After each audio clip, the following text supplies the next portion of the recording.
And now.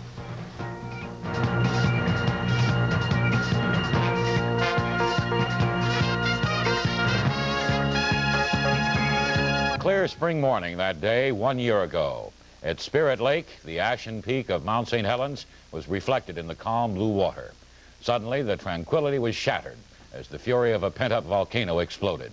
The shock waves caused death and widespread devastation.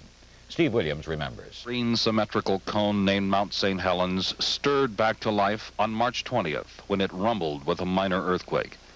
7 days later, the first of many ash and steam eruptions occurred. Through the following weeks, St. Helens quaked and belched and bulged. Atop, craters formed and merged. Below, crusty Harry Truman refused to leave his Spirit Lake Lodge home. He'd die if he left his mountain, Harry said. He chose to perish with it.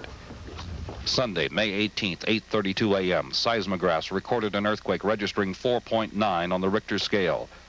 Eyewitnesses say the tremor tumbled ice blocks into the crater. The bulging north flank heaved and rippled, then slid into the valley below. A horizontal torrent of ash was unleashed to the north behind the landslide. Another ash cloud burst vertically from the summit crater. The lateral blast quickly overtook and flew past the landslide at hurricane speed. Its air, debris, and deadly gases heated to 1,000 degrees. Nearly 9 billion cubic yards of rock, dirt, and melted ice was exploding with the force of millions of tons of TNT. The way it happened caught scientists off guard. And there's nothing in the geologic record that indicates something of that type had occurred. And now, when I say that type, I mean the lateral blast. The vertical eruption and the amount of ash that had occurred in the past and had been anticipated as a possibility. However, the devastation of the lateral blast had simply never occurred before, and so one didn't have it in the record, and it's pretty difficult then to anticipate something when you don't have any basis for it.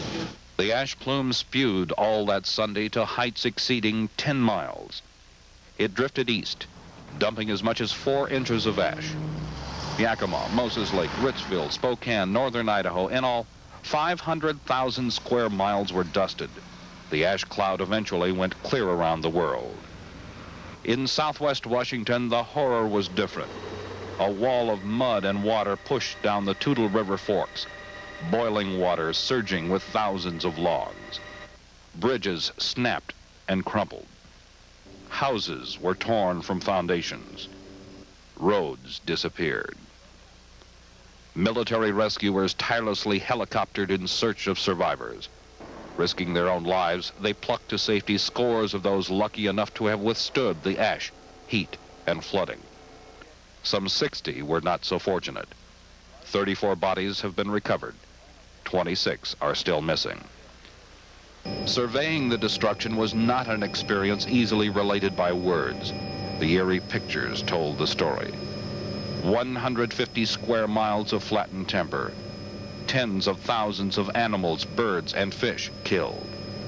200 feet of ash and mud topped by pyroclastic flows covered the valleys, raising and expanding Spirit Lake. Harry Truman was somewhere under all of this hellscape emitting a steaming, boiling sulfur stench. A year later, with fear faded, the rivers dredged, 8 more ash plumes endured, and estimates of destruction found inflated. Viewers come to appreciate the majesty of the resculptured Mount St. Helens. Losing over 1,000 feet of its crown, the saint now resembles an 8,300-foot throne. Inside, the natural rebuilding has begun. Scientists say this lava dome could blow away or slowly reconstruct the mountain.